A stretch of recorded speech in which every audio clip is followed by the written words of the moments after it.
Monsieur Mamadou Komé, l'association Inagrim a été créée en octobre 2011 en France. Qu'est-ce qui a été le déclic de mettre en place une telle organisation en France qui a pour objectif de promouvoir et valoriser les activités agricoles au Mali? Oui, Inagrim, Initiative agricole pour le Mali en France, est une association agricole créée par la diaspora malienne de France pour promouvoir et valoriser les activités agricoles au Mali, comme vous l'avez dit.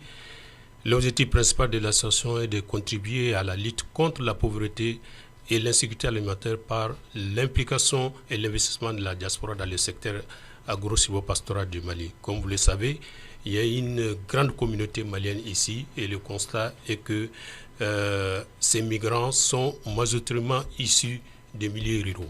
Ils ont abandonné l'agriculture, le secteur agricole pour aller chercher une vie meilleure. Mais on sait qu'en ce moment, si on s'implique dans l'agriculture, si on le fait de façon efficiente, on peut vraiment en vivre et vraiment subvenir à ses besoins. Donc pourquoi pas créer une association qui puisse sensibiliser cette diaspora-là aux enjeux, aux opportunités qu'offre le secteur agricole malien à cette diaspora-là, d'où la création de cette association. Alors, cette association, vous organisez des forums. D'ailleurs, le forum Inagrim était à sa 8e édition en novembre 2021. Quelles sont les thématiques abordées dans ce forum pour inciter les Maliens de la diaspora à investir dans le secteur agricole?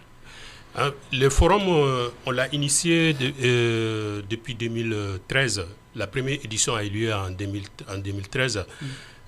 Donc, on a initié ce forum-là, puisque c'est annuel, c'est une seule fois dans l'année.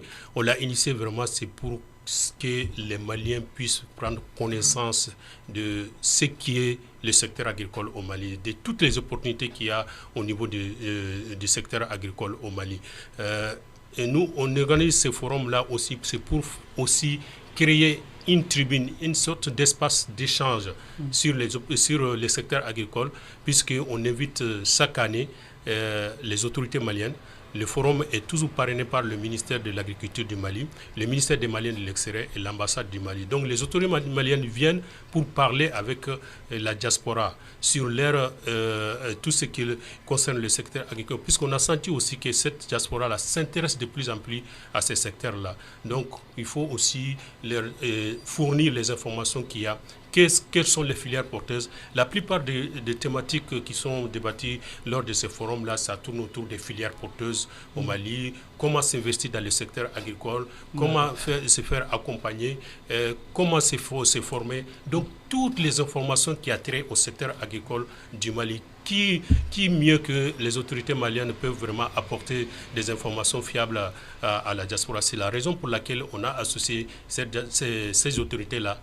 C'est le ministre, des fois le ministre de l'Agriculture préside les travaux. Si le ministre ne vient pas, le ministre délègue des hauts responsables, soit le chef de cabinet, le président de l'Office du Niger qui est très très important, le directeur national de l'agriculture, donc de hautes personnalités qui viennent vraiment pour échanger avec la diaspora malienne. Et à côté de ces autorités aussi, il y a d'autres experts du secteur, donc pour vraiment apporter tout ce qu'il y a autour du secteur agricole. Ça, c'est pour vraiment sensibiliser.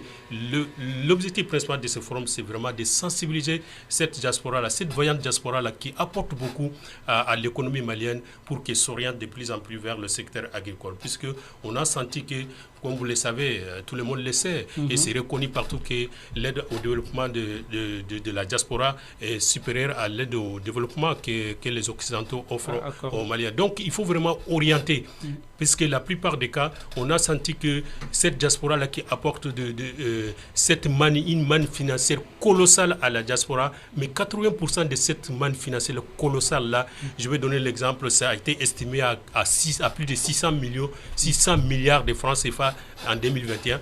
Cette manne financière colossale-là qui est dirigée vers le Mali, donc n'est pas utilisée à bon escient, puisque 80% est utilisé pour l'entretien des familles, 15% pour les projets sociaux qui sont vraiment utiles pour les localités d'origine, mais seulement 5% pour des projets productifs. D'où nous, notre association, on oriente vraiment, on essaye de sensibiliser cette diaspora-là pour leur dire que, écoutez, essayez d'investir, essayez de vous investir dans le secteur agricole. Ça pourrait même constituer un tremplin pour retourner au pays ou bien aider les jeunes qui sont sur place pour subvenir à leurs besoins et pour aussi créer de l'emploi sur place.